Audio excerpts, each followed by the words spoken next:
En mi cumpleaños número 74 organicé una fiesta. Nadie vino. Ni mi hijo, ni mis nueras, ni siquiera mis nietos. Fue entonces cuando vi la publicación de mi hijo. Lejos de los problemas. Tiempo en familia. Inmediatamente vendí todos los bienes de la familia. Cuando regresaron, me alegra tenerlos aquí.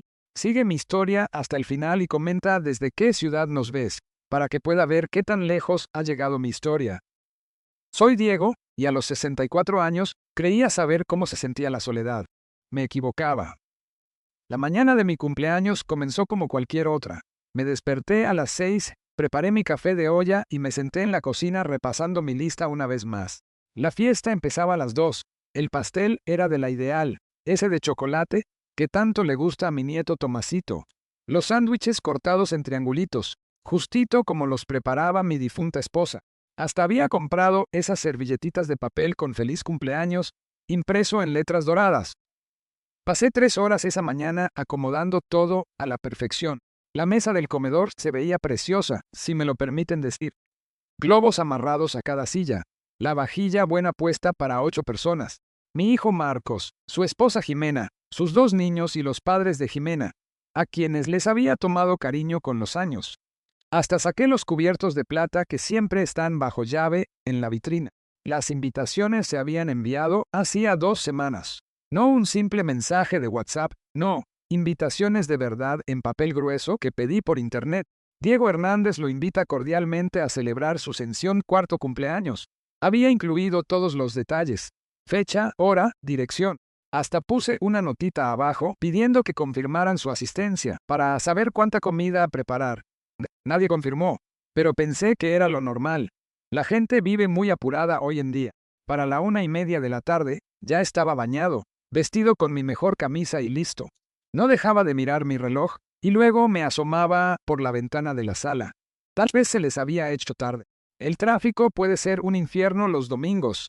Dieron las 2 de la tarde, y luego las 2:30. Me dije a mí mismo que seguro se estaban poniendo de acuerdo para llegar juntos, tal vez comprando un regalo o pasando a algún lado. Las familias hacen esas cosas. A las 3 de la tarde, llamé a Marcos, directo al buzón de voz. Hola, mijo, solo hablaba para ver si vienen en camino. No hay prisa, nomás quería asegurarme de que todo esté bien. A las 3:30, llamé a Jimena, también buzón. Hola, Jimena, soy Diego. Me preguntaba si se atoraron en algún lado. Échame un grito cuando escuches esto. Para las 4 de la tarde, yo estaba sentado en la cabecera de una mesa vacía, mirando 8 lugares servidos, sintiéndome como el idiota más grande de todo México. El hielo en la ponchera ya se había derretido. Los bordes de los sándwiches empezaban a hacerse duros. Fue entonces cuando decidí revisar el Facebook. Tal vez había alguna emergencia familiar de la que no me había enterado. Tal vez alguien estaba en el hospital. Tenía que haber una explicación. Y vaya que la encontré. Marcos había subido una foto media hora antes. Toda la familia, Jimena, los niños, hasta sus suegros, estaban en un hotel de lujo. Palmeras de fondo, todos en traje de baño, con unas sonrisas enormes. El texto decía: necesitábamos esta escapada, lejos de los problemas, tiempo en familia. Lejos de los problemas, tiempo en familia. Me quedé mirando la pantalla del celular hasta que me ardieron los ojos.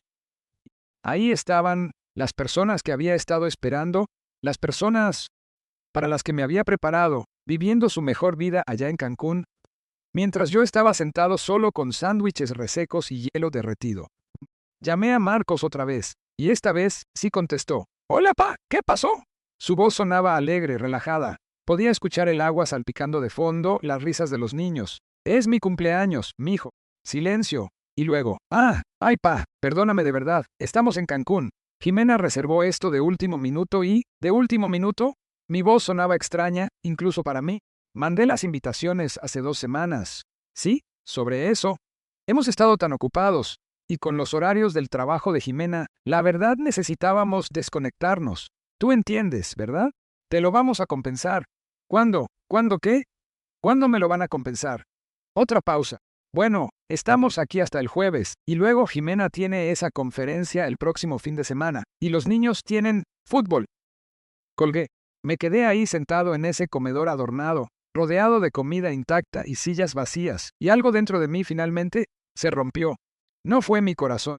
Ese llevaba años rompiéndose en pedacitos pequeños, casi invisibles. Fue algo más profundo, algo que me había mantenido entero a través de décadas de que me dieran por sentado. Miré alrededor de mi casa, la casa que compré después de que Sarita falleció, pensando que sería el lugar perfecto para las reuniones familiares.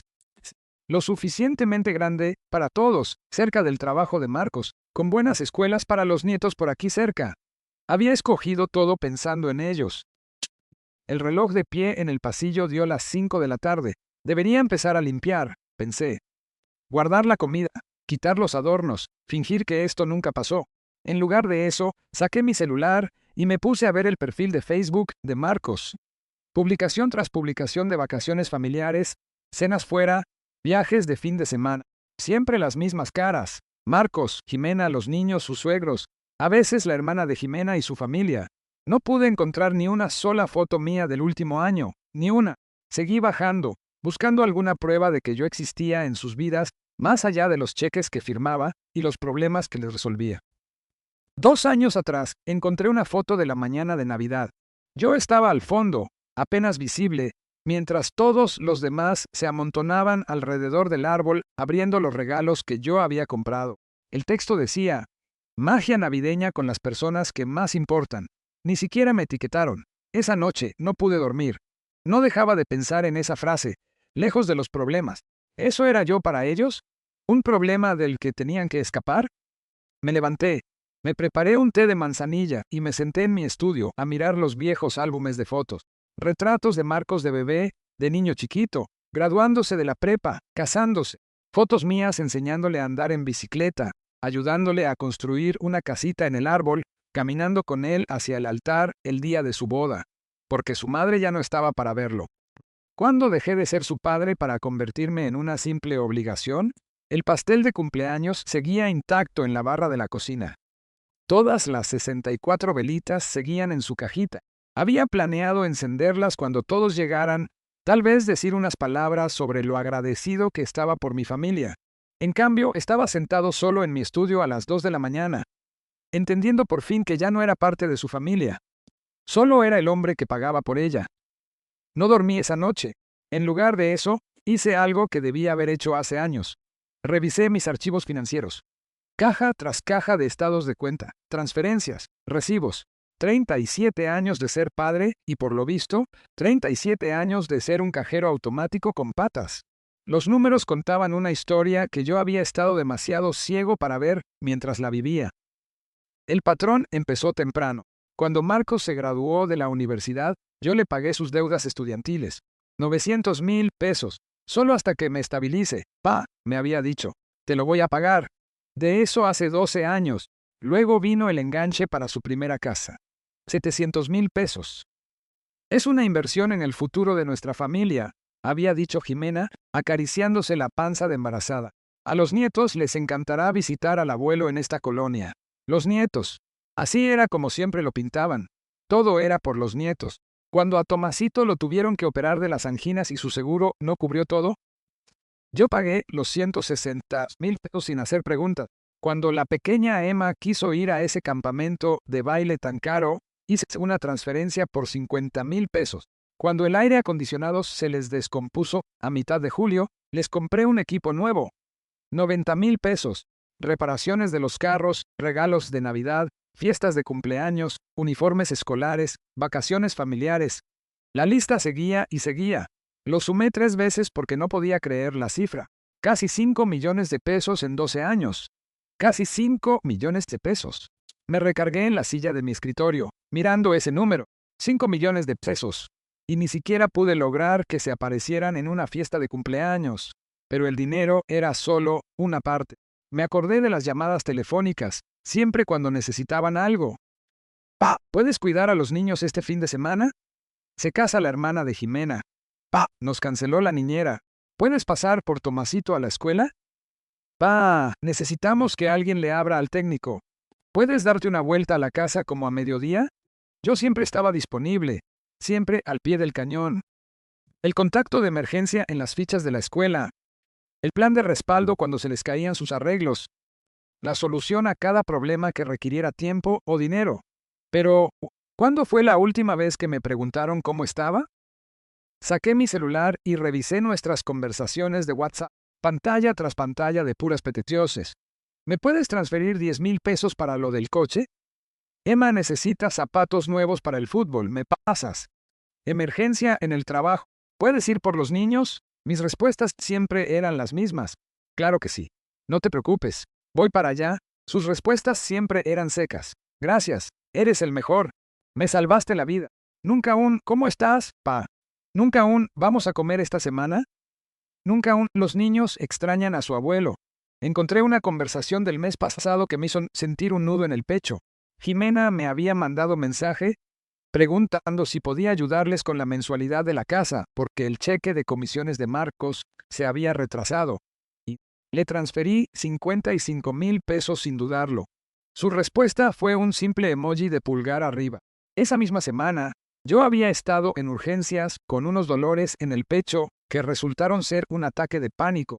Manejé yo solo hasta el hospital y de regreso, y nunca se lo mencioné a nadie porque no quería preocuparlos. Estaban muy ocupados con sus propias vidas. Ahora, me preguntaba si siquiera se habrían preocupado. Seguí escarbando entre los papeles. Cada gasto importante en sus vidas tenía mis huellas dactilares. Cuando Marcos quiso empezar su propio negocio de consultoría, yo fui su aval para un préstamo de 1,000,000 de pesos. Cuando Jimena decidió que necesitaba una camioneta más segura para llevar a los niños, yo cubrí el enganche y los primeros 6 meses de mensualidades de su vehículo. Vivían en una hermosa casa de 4 recámaras en una zona que en realidad no podían pagar.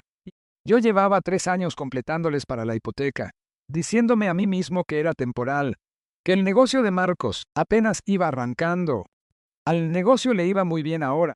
Sus redes sociales estaban llenas de fotos de reuniones con clientes, proyectos exitosos, fines de semana, jugando golf con otros empresarios, pero yo seguía completando la hipoteca. Había dejado de verlo como un préstamo y empecé a considerarlo parte de mis gastos fijos. Busqué la información de su hipoteca en mi computadora. Sí, yo seguía apareciendo como coacreditado y aval. Su casa era preciosa, con un valor de unos 7,5 millones de pesos en el mercado actual. Pero habían pedido préstamos sobre la casa 2 veces, usando ese dinero para cosas como la camioneta de Jimena y un viaje familiar a Europa el año pasado. Ese viaje. Me acordaba perfecto de ese viaje. Habían subido decenas de fotos, museos, restaurantes. Los niños maravillados con todo lo que veían. Yo había pensado en lo bonito que era que pudieran darles a sus hijos esas experiencias. Nunca me puse a pensar de dónde habían sacado el dinero. Ahora lo sabía. Lo habían pagado endeudando una casa que yo les estaba ayudando a pagar. Abrí otra caja de documentos y encontré algo que me revolvió el estómago. La Navidad pasada, Jimena me había pedido que aportara a los fondos de ahorro para la universidad de los niños. Queremos asegurarnos de que Tomasito y Emma tengan las oportunidades que nosotros nunca tuvimos, me dijo. Yo programé transferencias mensuales automáticas. 10,000 pesos para Tomasito, 8,000 para Emma. Pero ahí, en mis estados de cuenta, aparecían retiros de esas mismas cuentas, y no eran para educación. Los conceptos decían la verdadera historia. Transferencia a cuenta de cheques, transferencia a ahorros, cierre de cuenta, transferencia a cuenta personal. Habían estado usando el dinero de la universidad de sus hijos para sus propios gastos. A la mañana siguiente llamé al banco para confirmar lo que estaba viendo. Las cuentas en las que yo depositaba estaban vinculadas a las cuentas personales de Marcos y Jimena. Cada peso que yo había aportado se había transferido a los pocos días de mis depósitos. El ejecutivo de cuenta fue muy directo. Sí, señor. Como titulares de la cuenta, tienen acceso total para transferir fondos entre sus cuentas. Yo llevaba años financiando su estilo de vida, creyendo que invertía en el futuro de mis nietos, mientras ellos usaban ese dinero para salir a cenar y escaparse los fines de semana. Esa tarde hice algo que nunca había hecho. Pasé manejando por su casa. Mi casa, en realidad, puesto que yo la estaba pagando, y me quedé observando. El pasto estaba impecable. En la cochera había 2 carros, la camioneta que ayudé a comprar y el sedán más nuevo de Marcos. A través del ventanal de la sala, podía ver muebles carísimos, una televisión enorme, adornos que parecían salidos de esas tiendas exclusivas que Jimena Siempre andaba presumiendo. Era una vida hermosa, una vida cómoda, una vida construida enteramente con mi dinero, mientras yo me sentaba solo en mi propia casa, cenando para uno todas las noches y preguntándome por qué me sentía tan vacío. Mientras estaba ahí sentado en mi carro, me cayó el 20 de algo que debió haber sido obvio hace años. No me querían. Querían lo que yo les podía dar. No era su padre ni su abuelo. Era su red de seguridad financiera, su fondo de emergencias, su solución para cada problema que se arreglara con dinero. Y la cruel ironía era que todo ese dinero que había gastado intentando comprar su amor, en realidad no me había comprado más que su indiferencia. Entre más les facilitaba la vida, menos me necesitaban en persona. Manejé de regreso y miré mi casa con otros ojos. Esta casa que compré para estar más cerca de ellos. Esta casa donde me quedaba esperando a llamadas que solo llegaban cuando necesitaban algo. Esta casa donde había pasado mi cumpleaños 64 completamente solo porque estaban demasiado ocupados disfrutando la vida que yo les pagaba, como para acordarse del hombre que la hacía posible. Por primera vez en años sentí algo distinto a la decepción y la soledad. Sentí coraje. El coraje fue como despertar de un sueño largo y nebuloso. Por primera vez en años, tenía la mente clara y un propósito. Pasé los siguientes 3 días revisando cada documento financiero que pude encontrar y lo que descubrí lo cambió todo. No solo estaba ayudando a la familia de mi hijo.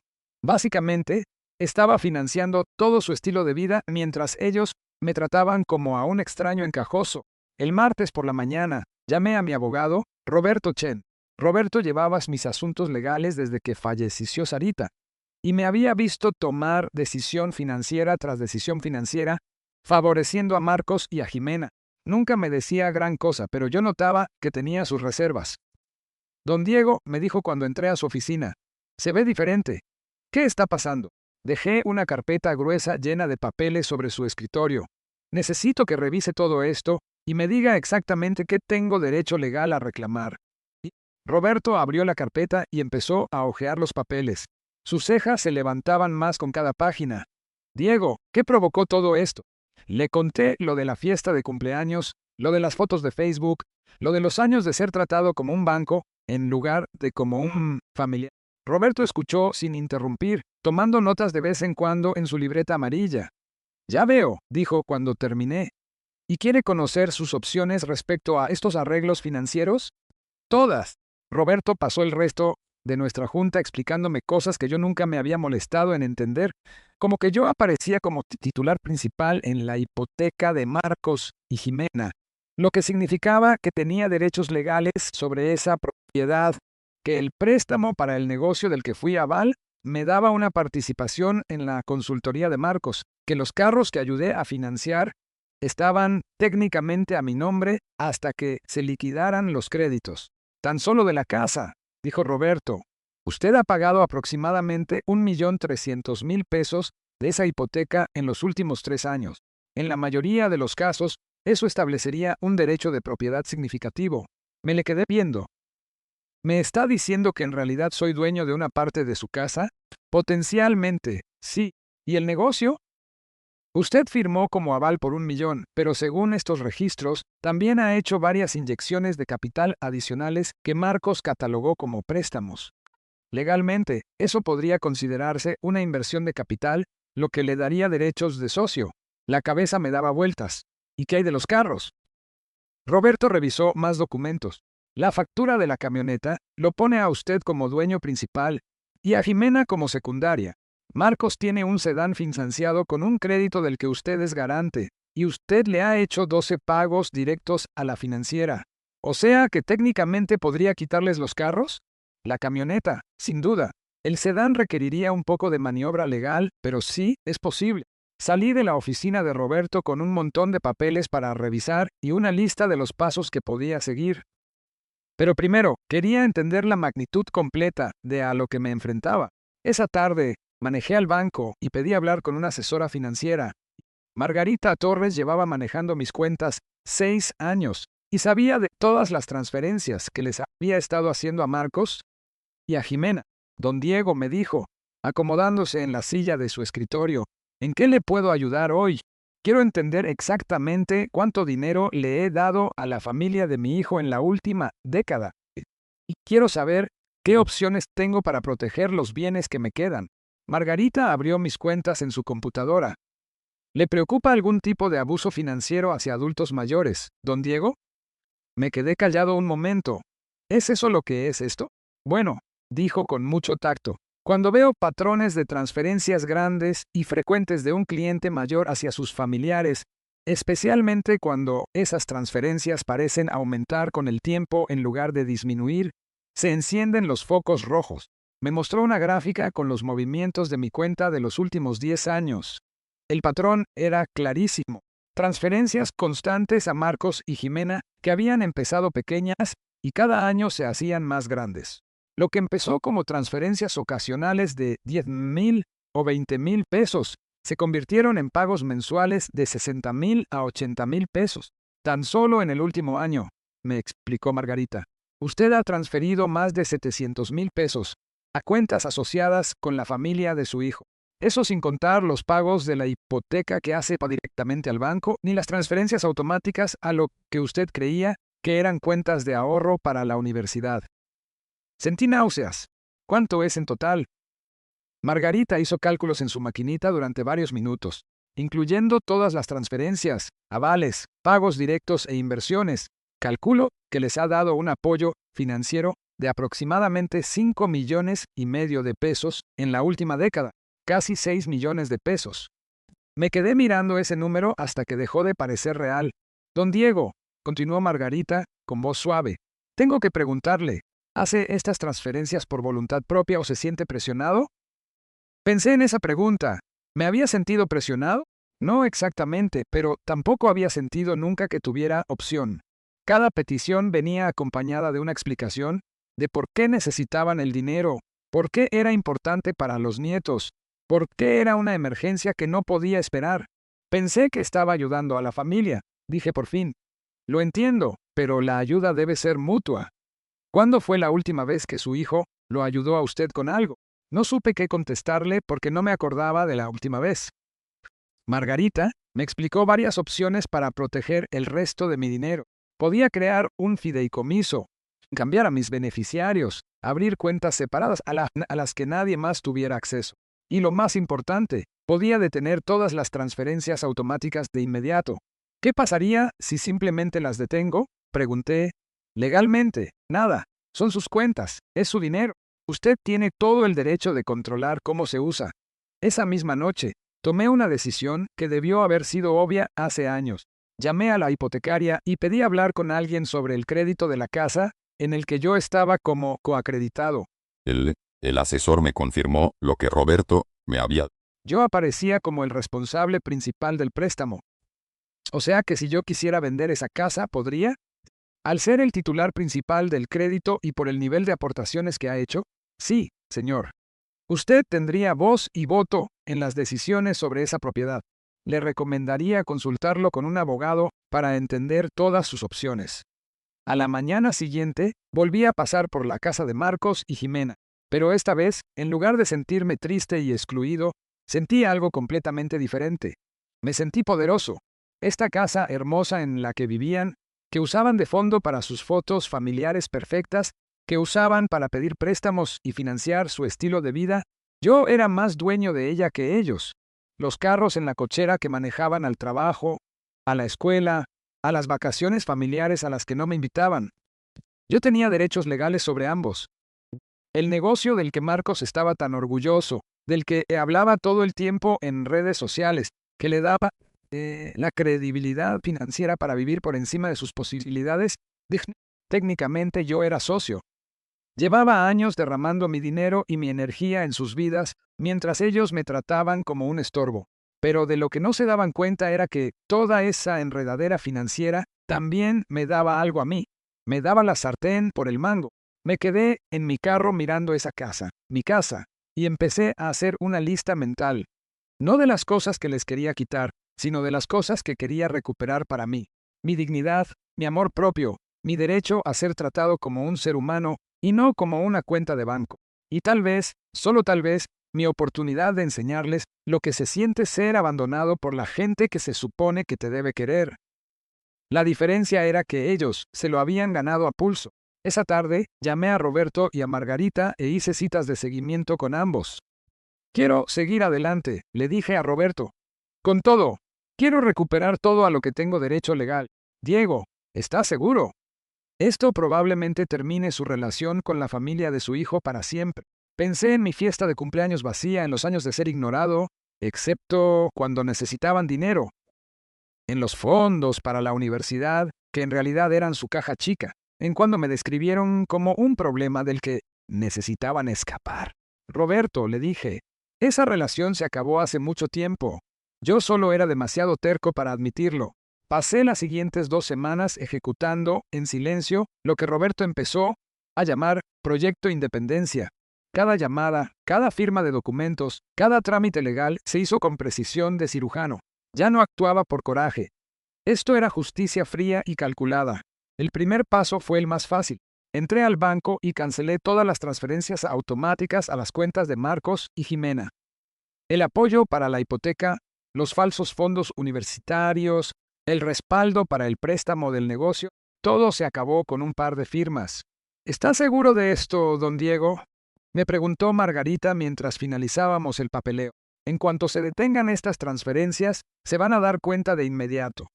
Con eso cuento. Lo siguiente fue la casa. Roberto me explicó que como yo era el titular principal de la hipoteca y había aportado más de 1 millón de pesos entre mensualidades y enganche, tenía el derecho legal de forzar la venta si las otras partes no podían mantener los pagos. ¿Qué va a pasar cuando no puedan pagar la hipoteca el mes que entra?, le pregunté. Tendrán 30 días para ponerse al corriente. Si no pueden, el banco empezará el proceso de embargo. Como titular principal, usted tendría la opción de comprarle su parte o forzar la venta. ¿Cuánto me costaría comprarle su parte? Roberto hizo las cuentas.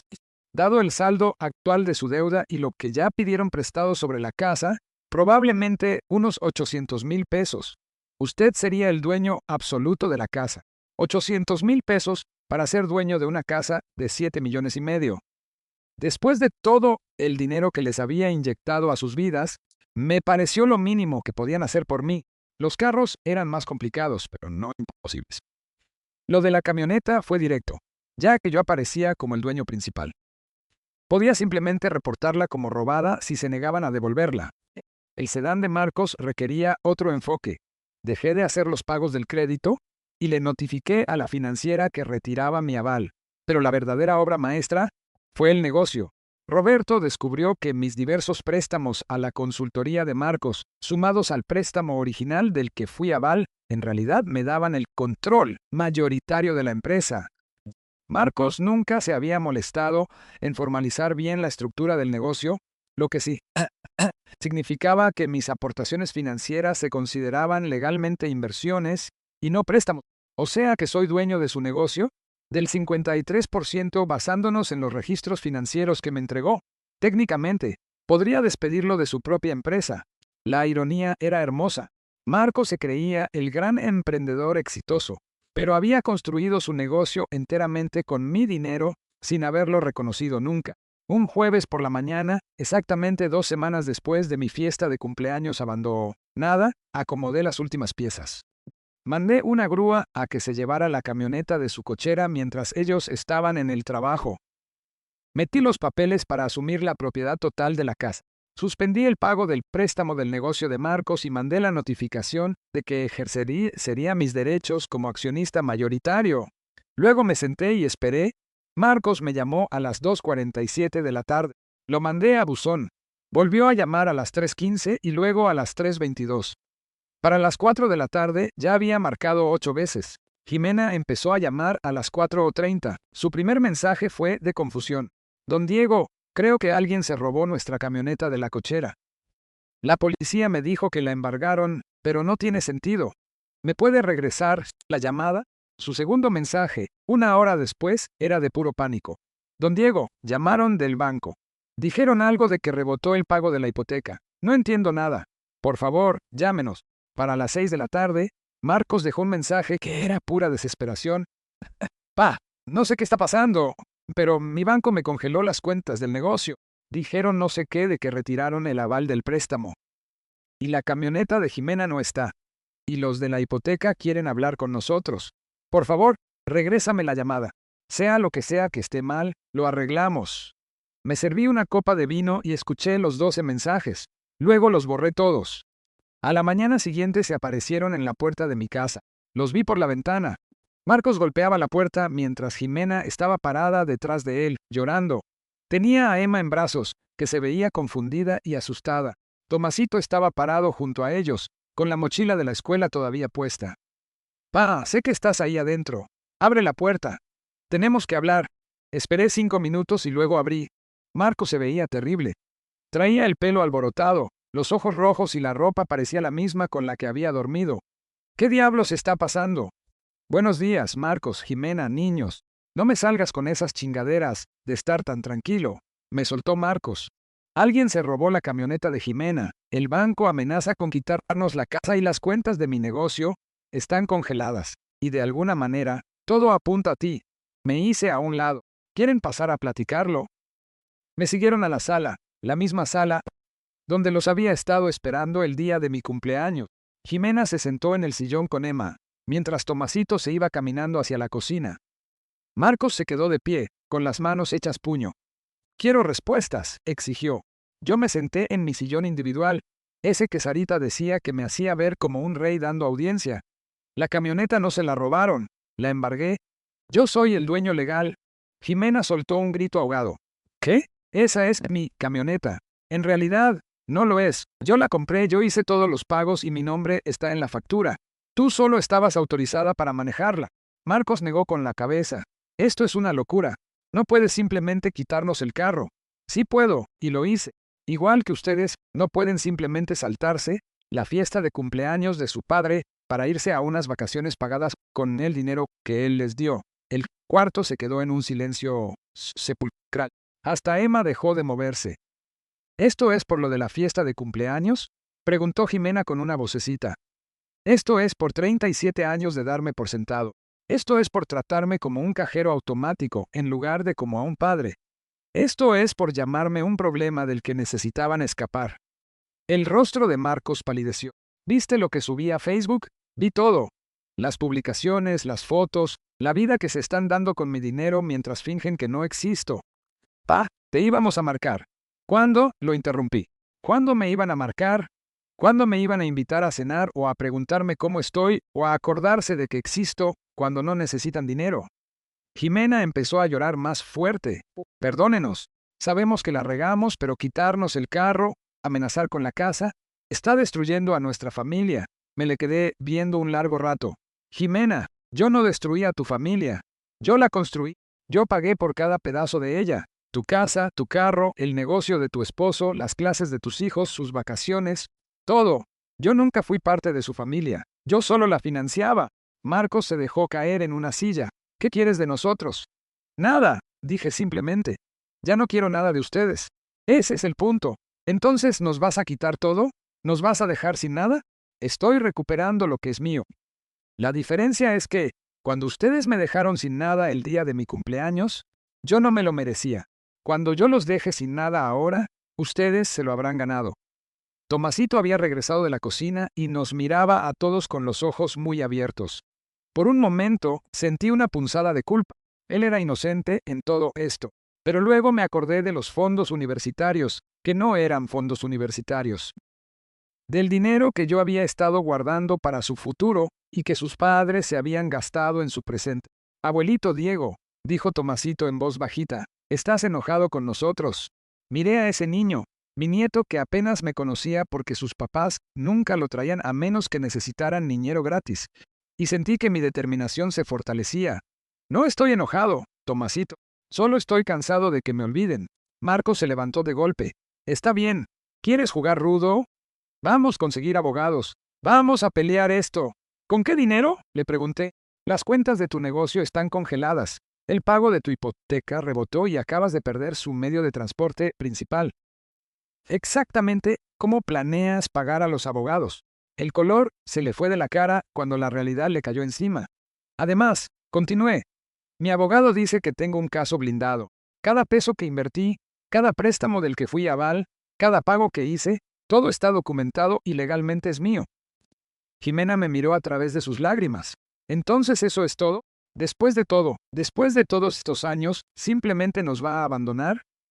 Me levanté y caminé hacia la puerta principal, abriéndola de par en par. No, Jimena, dije con voz tranquila. Voy a hacer exactamente lo que ustedes me hicieron a mí. Voy a vivir mi vida sin ustedes en ella. Se fueron sin decir una palabra más. Los vi por la ventana subirse al sedán de Marcos, el mismo que le embargarían esa misma semana, y alejarse. Por primera vez en años, mi casa se sentía en paz. Las llamadas empezaron inmediatamente después de que se fueron de mi casa. Primero Marcos, luego Jimena, luego números que no conocía, probablemente los papás de Jimena y su hermana. Dejé que todas se fueran al buzón. Los primeros mensajes eran pidiendo perdón. Marcos, con la voz temblorosa. Pa, por favor. Sabemos que la cagamos. Podemos arreglar esto. Solo danos la oportunidad de hacer las cosas bien. Jimena llorando. Don Diego, por favor no le haga esto a los niños. No entienden qué está pasando. Emma no deja de preguntar por qué no podemos ir a la casa. Para el fin de semana, el tono había cambiado drásticamente. Marcos, ya enojado. Esto es una ridiculez, pa. No puedes simplemente destruir a tu propia familia porque te lastimaron los sentimientos. Madura y regrésame la llamada. La hermana de Jimena, una mujer a la que había visto si acaso 3 veces. Soy Carolina. No sé qué le hicieron Marcos y Jimena, pero castigar a niños inocentes es una crueldad. Debería darle vergüenza. Los mensajes se pusieron más feos a partir de ahí. Gente que apenas conocía llamándome desalmado, cruel, vengativo. La mamá de Jimena me dejó un mensaje de voz particularmente grosero, llamándome un viejo amargado que estaba destruyendo la vida de sus propios nietos. Pero la llamada que finalmente me hizo apagar el celular vino de alguien que no esperaba, mi vecina, doña Patti. Don Diego, querido. Su voz sonaba cautelosa. Odio molestarlo, pero Jimena vino a verme esta mañana. Estaba muy alterada, llorando porque usted les había quitado su casa y su carro. Me pidió que si podía hablar con usted, hacerle entrar en razón. Le dije que no sabía de qué me estaba hablando, pero, bueno, se veía desesperada. Así que ahora andaban tocando de puerta en mi colonia, tratando de poner a mis propios vecinos en mi contra. La manipulación había llegado a un nuevo nivel. Esa noche, estaba sentado en el patio trasero cuando escuché que un carro se estacionaba en mi entrada. Por la reja lateral, pude ver que era el sedán de Marcos, el que ya debían haberle embargado para estas fechas. De alguna manera, debió haberse puesto al corriente con los pagos. Marcos apareció en la puerta del patio, pero no venía solo. El papá de Jimena venía con él, un hombre al que siempre había respetado, un militar retirado que siempre me había tratado con amabilidad en las reuniones familiares. Diego, me dijo don Arturo Castellanos al acercarse, tenemos que hablar. Yo señalé las sillas del patio. Siéntense. Marcos parecía que no había dormido en días. Traía la ropa arrugada, la barba crecida y se movía con un aire de desesperación. Don Arturo se veía incómodo pero decidido. Diego, empezó don Arturo, lo conozco desde hace 8 años. Usted es un buen hombre. Esto no es propio de usted. ¿Qué no es propio de mí? ¿Darme a respetar? ¿Destruir a la familia de su hijo por una fiesta de cumpleaños a la que no fueron? Sentí que se me apretaba la mandíbula. ¿Eso fue lo que le dijeron? ¿Que esto es por una sola fiesta de cumpleaños? Marcos se hizo hacia adelante. Mira, admito que nos equivocamos. Debimos haber estado ahí. Debimos haber llamado. Pero esto, quitarnos la casa, el carro, congelar mi negocio, es una locura. Cuéntele el resto, Marcos. ¿Qué? Cuéntele a don Arturo cuánto dinero les he dado en los últimos 10 años. Cuéntele de los pagos de la hipoteca, de los avales, de los fondos universitarios falsos. Cuénteselo todo. Marcos se removió en su silla. Eso no viene al caso. Viene totalmente al caso, don Arturo. ¿Sabía usted que les he dado casi 5,5 millones de pesos en la última década? Los ojos de don Arturo se abrieron de par en par. ¿5 millones? ¿Sabía que llevo 3 años pagándoles la hipoteca? ¿Que yo compré la camioneta de Jimena? ¿Que fui aval de los préstamos para el negocio de Marcos? ¿Y que he estado financiando su estilo de vida mientras me tratan como a un extraño? Eso no. Ya. ¿Sabía usted, continué, que abrieron fondos para la universidad de los niños y me pidieron que aportara, para luego transferir inmediatamente ese dinero a sus cuentas personales para irse de vacaciones y de compras. Don Arturo volteó a ver a Marcos. ¿Es verdad esto? Marcos le sostuvo la mirada. Es más complicado que eso. No, no es nada complicado, le dije. He sido su banco personal durante años, y la única vez que se acuerdan de que existo es cuando necesitan más dinero. Don Arturo se recargó en su silla, procesando toda esta información. Después de un largo momento, volteó hacia Marcos. Hijo, nunca nos dijiste nada de esto. Porque no es asunto suyo, soltó Marcos. Lo que pasa entre mi padre y yo son cosas privadas de la familia. Ya no, dije con calma. Tú lo hiciste público cuando empezaste a meter a los vecinos y a la familia extendida para presionarme. El papá de Jimena se veía consternado. Marcos, si Diego te ha estado apoyando económicamente a este nivel, entonces sí le debes un trato mucho mejor del que nos has platicado. Estábamos agradecidos, protestó Marcos. Siempre decíamos gracias.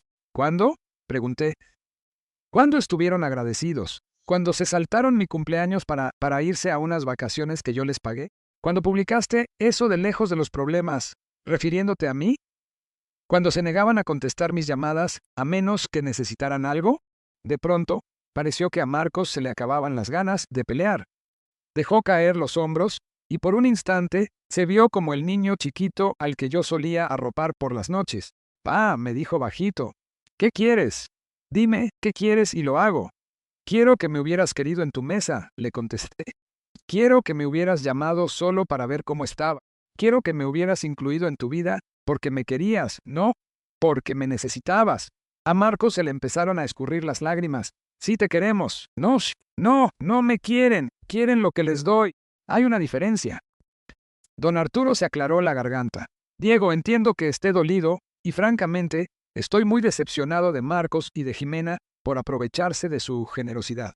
Pero seguramente hay una forma de arreglar esto que no implique que los niños pierdan su hogar. Miré a este hombre al que había llegado a respetar con los años. Don Arturo, déjeme hacerle una pregunta. Si su hija lo tratara a usted como Marcos me ha tratado a mí, si le sacara dinero durante años mientras lo excluye de su vida, si lo llamara un problema del que necesita escapar, ¿usted qué haría? Se quedó callado un buen rato. Estaría devastado. ¿Y si solo lo buscara cuando necesitara algo y lo ignorara el resto del tiempo? Otra pausa. Probablemente le cortaría el apoyo. Eso es exactamente lo que estoy haciendo. La única diferencia es que yo tengo fundamentos legales para recuperar lo que he invertido. Marcos se limpió los ojos con la manga.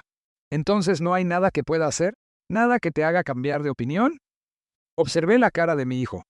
Durante 37 años había amado a este hombre más que a mi propia vida.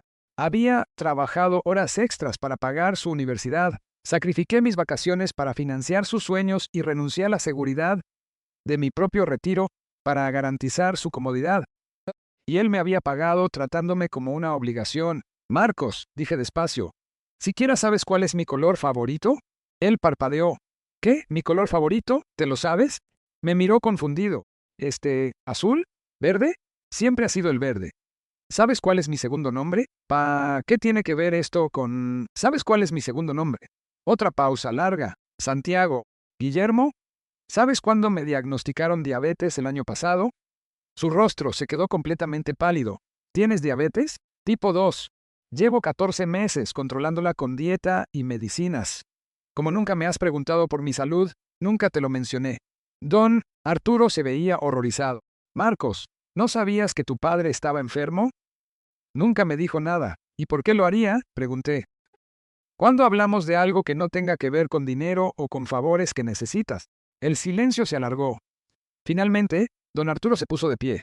Marcos, le dijo en voz baja, creo que le debes a tu padre mucho más que una disculpa.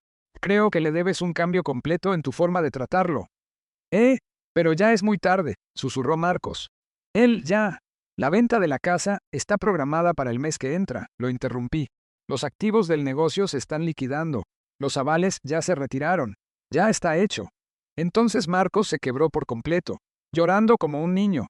Por favor, por favor no hagas esto. Voy a ser mejor. Te vamos a incluir más. Vas a hacer exactamente lo que hacías antes, le dije con tristeza. Vas a estar muy agradecido y atento hasta que pase la crisis, y luego vas a volver a ignorarme hasta que necesites algo más. Eso no es cierto. Marcos, en los últimos 5 años, ¿cuántas veces me has llamado nomás para platicar? ¿Cuántas veces me has invitado a cenar? ¿Cuántas veces me has preguntado por mi vida, por mi salud, por mi felicidad? No supo qué contestar, porque ambos sabíamos que la respuesta era cero. Don Arturo le puso una mano en el hombro a Marcos. Hijo, creo que debemos irnos. Tienes que ver cómo vas a sacar adelante a tu familia sin la ayuda de Diego. Mientras caminaban de regreso hacia la reja, Marcos volteó una última vez. ¡Pa! Me gritó. Yo sí te quiero. Sé que no te lo he demostrado, pero sí te quiero. Miré a mi hijo, a este hombre que yo había criado, por el que me había sacrificado y al que había perdido en algún punto del camino. Sé que crees que lo haces, Marcos, le dije. Pero el amor no es un sentimiento que nomás se tiene. Es una decisión que se toma todos los días. Y durante años, tú has decidido no amarme. Los vi alejarse. Luego me metí a la casa y volví a prender mi celular. Tenía 43 mensajes nuevos esperando. Los borré todos sin escucharlos. 6 meses después, estoy sentado en el porche de mi nueva casa en Tequisquipan, Querétaro, viendo el atardecer sobre los cerros. Es un lugar más chiquito que el que tenía antes. 2 recámaras, un baño, una cocina apenas lo suficientemente grande para una persona que de verdad disfruta cocinar para sí misma. La venta de la casa se llevó a cabo exactamente como estaba planeado. Marcos y Jimena tuvieron que salirse con 2 semanas de anticipación.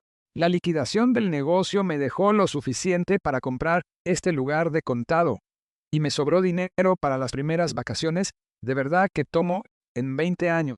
No he sabido nada de Marcos en 4 meses. El último contacto fue un mensaje de WhatsApp. Feliz Día del Padre, pa. Espero que estés satisfecho. Estuve tentado a contestarle que la satisfacción no tenía nada que ver con esto, pero mejor borré el mensaje. Hay conversaciones que no vale la pena tener. Jimena intentó una estrategia diferente. Me mandó una tarjeta con la foto escolar de Emma y una notita. Emma pregunta por el abuelito Diego todos los días. No entiende por qué ya no vienes a visitarnos. Guardé la foto, pero tiré la nota a la basura. Emma tiene 8 años. Se va a adaptar y saldrá adelante, probablemente más rápido que los adultos. Y tal vez, si sus papás aprenden algo de esta experiencia, ella crezca con un entendimiento más sano de cómo deben funcionar las relaciones familiares. La verdad es que no los extraño. Pensé que lo haría. Pasé meses preparándome para la soledad, el arrepentimiento, las dudas, pero en lugar de vacío, encontré algo que no me esperaba: paz. Mis días ahora me pertenecen. Me despierto a la hora que quiero, desayuno en el porche mientras leo el periódico de principio a fin. Me metí a un taller de carpintería en el pueblo y descubrí que tengo talento para hacer muebles. El mes pasado, terminé una mecedora que quedó tan cómoda que me quedo dormido en ella casi todas las tardes. Me hice amigo de mi vecino, Beto, un maestro jubilado que perdió a su esposa el mismo año que yo perdí a Sarita. Jugamos ajedrez los martes por la tarde y discutimos sobre las estadísticas del béisbol. Él me trata como a una persona, no como a un recurso. Hace 3 semanas, conocí a una mujer que se llama Dolores en la biblioteca. Estaba batallando para alcanzar un libro en un estante alto y la ayudé a bajarlo. Empezamos a platicar sobre libros, luego sobre la vida, luego sobre la pérdida y la soledad y lo que significa volver a empezar a nuestra edad. Va a venir a cenar conmigo mañana en la noche. Voy a preparar un asado de puerco. La receta de Sarita, pero se lo voy a cocinar a alguien que de verdad quiere pasar tiempo conmigo, no a alguien que está esperando que se acabe la comida para poderme pedir dinero. A veces pienso en Marcos y Jimena, casi siempre cuando estoy haciendo algo que disfruto y me doy cuenta de que a ellos nunca les importó lo suficiente como para averiguar qué me hacía feliz. ¿Ver qué? Me pregunto si tuvieron que irse a vivir con los papás de Jimena, o si encontraron a algún otro familiar que les patrocine su estilo de vida. Me pregunto si el negocio de Marcos sobrevivió sin mi respaldo económico, o si se tuvo que buscar un trabajo normal como la mayoría de la gente. Más que nada, me pregunto si aprendieron algo. La semana pasada, me llegó una carta de Roberto, mi abogado. Marcos lo había contactado para preguntarle sobre la posibilidad de una reconciliación. Según Roberto, Marcos quería saber qué tenía que hacer para que yo lo perdonara y le regresara el apoyo económico. Incluso ahora, incluso después de haberlo perdido todo, Marcos seguía pensando que esto se trataba de dinero. Seguía sin entender que yo nunca quise comprar su amor. Yo quería ganármelo siendo un buen padre, y quería que él me lo diera libremente porque me valoraba como persona. Roberto me preguntó si quería responder a la petición de Marcos. Le dije que no. Ya no quedaba nada que decir.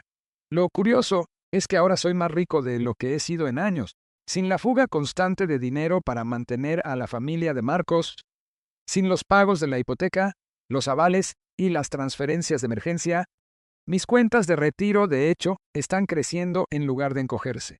Podría comprarme una casa mucho más grande, un carro del año, pagar vacaciones carísimas, pero no quiero esas cosas. Quiero lo que tengo ahora, una vida sencilla con personas que deciden estar en ella. Esta mañana estaba arreglando mi jardincito cuando el cartero se paró a platicar. Se ve diferente, don Diego, me dijo. ¿Más feliz? Sí, estoy más feliz, Tomás. ¿Qué cambió? ¿Qué cambió? Pensé en esa pregunta mientras le arrancaba la maleza a mis matitas de tomate.